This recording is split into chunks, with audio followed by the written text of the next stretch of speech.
Selamat pagi anak-anak, kembali lagi kita pada pembelajaran daring hari ini. Nah, saya harap hari ini kita masih dalam keadaan semangat, kita masih tetap semangat untuk menjalani pembelajaran daring hari ini. Dan saya harap juga kita masih dalam keadaan sehat. Nah, hari ini kita akan membahas tentang sumber daya usaha kerajinan dari bahan limbah berbentuk bangun datar. Langsung saja kita bahas materinya.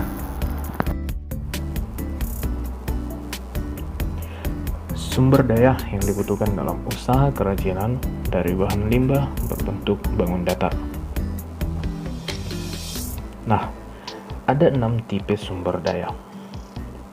Sumber daya yang dimiliki oleh sebuah perusahaan dapat dikategorikan atas 6 tipe sumber daya, atau ini biasa disingkat dengan istilah 6M. Nah, adapun 6 sumber daya tersebut adalah sebagai berikut. Yang pertama itu adalah man. Nah, man yang biasa juga disebut dengan manusia.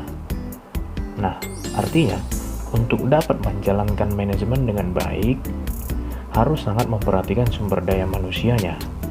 Man di sini berarti sumber daya manusianya. Tentunya untuk menjalankan suatu program usaha atau manajemen membutuhkan orang yang melaksanakannya.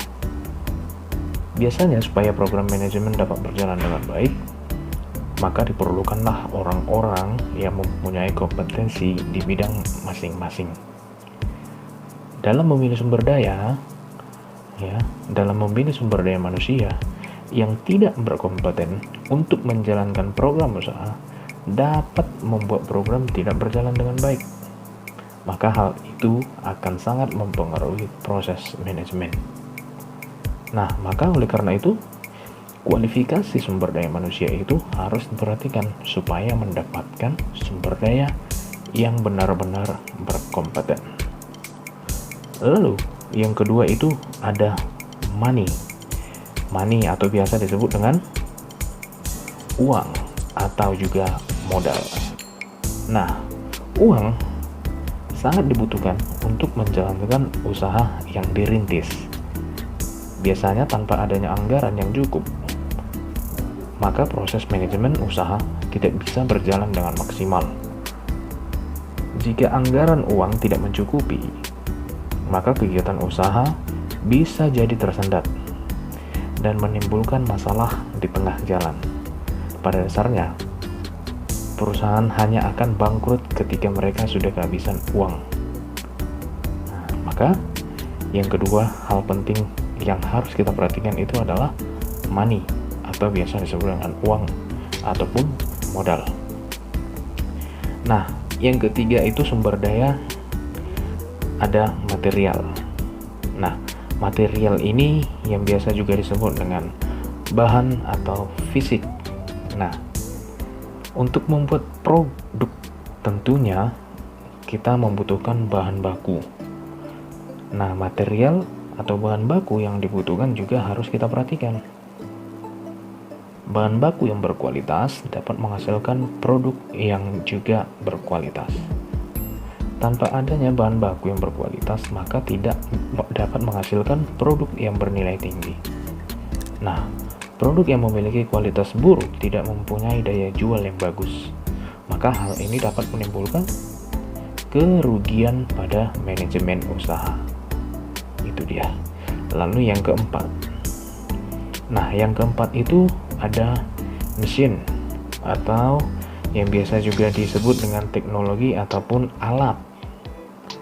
Nah, mesin atau teknologi itu memang sangat penting untuk menjalankan kegiatan usaha. Karena dengan adanya bantuan mesin, pekerjaan yang sulit dapat dikerjakan dengan lebih mudah dan menghemat waktu produksi. Nah, dengan seiring berjalannya perkembangan teknologi ini, kita sudah banyak melihat mesin yang modern dan disesuaikan dengan kegiatan produksi yang dibutuhkan. Jadi, dengan menggunakan bantuan mesin, hasil produksi juga akan lebih detail dan rapi pastinya. Tingkat kesalahan yang dilakukan juga akan jauh lebih kecil dibandingkan ketika dilakukan oleh manusia sendiri. Nah, maka sangat penting adanya mesin atau teknologi dalam sumber daya. Nah, lalu yang kelima itu ada yang namanya method, atau ini biasa disebut dengan metode ya, ataupun cara. Nah, metode ini merupakan standar prosedur yang ada dalam manajemen. Metode yang dilaksanakan itu sebenarnya harus tepat dan fokus. Nah, membuat metode harus mempertimbangkan tujuan usaha yang ingin dicapai, lalu anggaran uang, waktu produksi, dan sumber daya manusia. Penggunaan metode manajemen yang tepat dapat membuat proses produksi berjalan dengan efisien. Lalu yang terakhir itu adalah market, atau ini biasa disebut dengan pasar. Nah, market atau pasar juga merupakan salah satu dari unsur 6M dalam wirausaha yang harus kita perhatikan. Kenapa? Karena sangat penting untuk memperhatikan target pasar. Nah, menentukan target pasar dapat membantu proses pengembangan usaha. Mempertahankan target pasar yang dituju sangat penting. Ini karena persaingan yang semakin ketat memaksa usaha harus mempunyai strategi pemasaran yang tepat demi mempertahankan segmentasi pasar. Nah, itu tadi dia pembahasan mengenai sumber daya usaha untuk kerajinan dari bahan limbah berbentuk bangun datar. Tadi ada 6 sumber dayanya, kita review ulang. Itu tadi yang pertama ada man, yang biasa disebut juga dengan manusia. Lalu money, yang biasa disebut juga dengan uang ataupun modal. Yang ketiga material, yang juga biasa disebut dengan bahan ataupun fisik. Lalu yang keempat itu ada mesin, teknologi atau alat. Lalu yang kelima ada method, yang biasa disebut dengan cara ataupun metode. Dan yang terakhir itu ada market. Nah, market biasa disebut dengan pasar. Nah, maka sampai di sini pertemuan kita hari ini tentang pembahasan sumber daya yang biasa disingkat dengan istilah 6M. Oke anak-anak, itu tadi dia pembahasan tentang sumber daya usaha kerajinan dari bahan limbah berbentuk bangun datar. Nah, sampai di sini materi kita hari ini. Kita akan lanjut ke materi yang baru pada pertemuan yang berikutnya. Semangat dan tetap hidup sehat. Sampai jumpa.